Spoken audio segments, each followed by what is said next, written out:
Bismillahirrahmanirrahim. Assalamualaikum warahmatullahi wabarakatuh. Nama saya Ja'far Shodiq, NIM 2213100004801. Langsung saja di sini saya akan melaksanakan tugas dari Bu Aza Nulaila, dosen Ulumul Quran di kelas A7. Di sini saya akan menerangkan sedikit tentang ayat-ayat muhkam dan ayat mutasyabihat.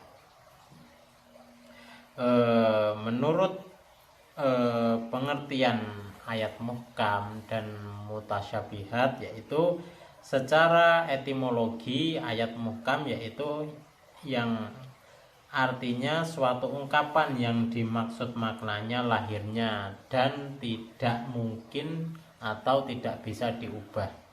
Sedangkan ayat muhkam artinya yaitu ungkapan dengan maksud atau maknanya yang samar. Dan secara terminologi ayat muhkam yaitu ayat yang maknanya sudah jelas.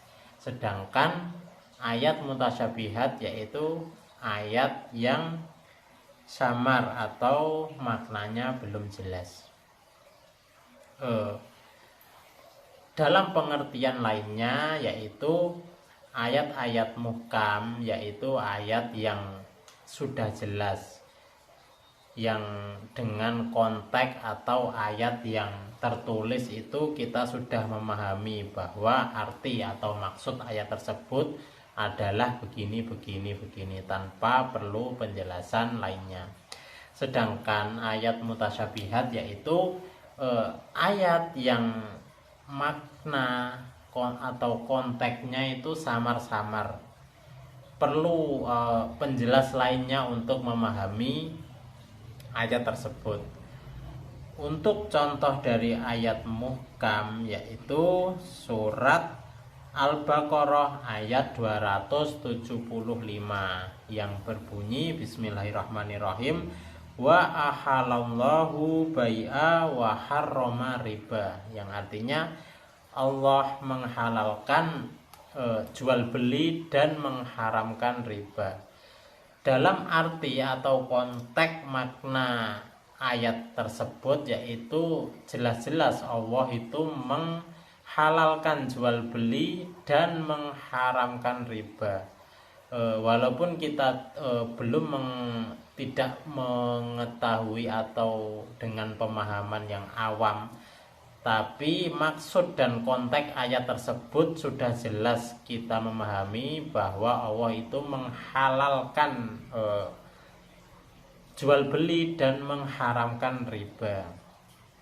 Sedangkan contoh dari ayat mutasyabihat yaitu dalam surat Al-Qasas ayat 88 yang berbunyi kullu syai'in halikun illa wajhih, yang artinya segala sesuatu akan binasa kecuali wajahnya.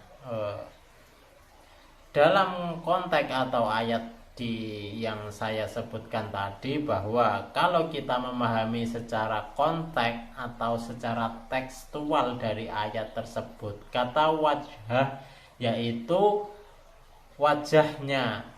Dalam konteks ayat tersebut, kalau kita memahami secara tekstual atau secara pemahaman ayat tersebut, bahwa kata wajhah ini bertentangan dengan Allah Subhanahu wa Ta'ala karena mempunyai wajah kalau kita mengartikan secara tekstual. Maka dari itu perlu penjelasan atau pengertian dari dalil-dalil yang menguatkan. Seperti itu penjelasan dari saya tentang ayat-ayat muhkam dan ayat mutasyabihat. Kurang lebihnya mohon maaf. Billahi taufik wal hidayah. Wassalamualaikum warahmatullahi wabarakatuh.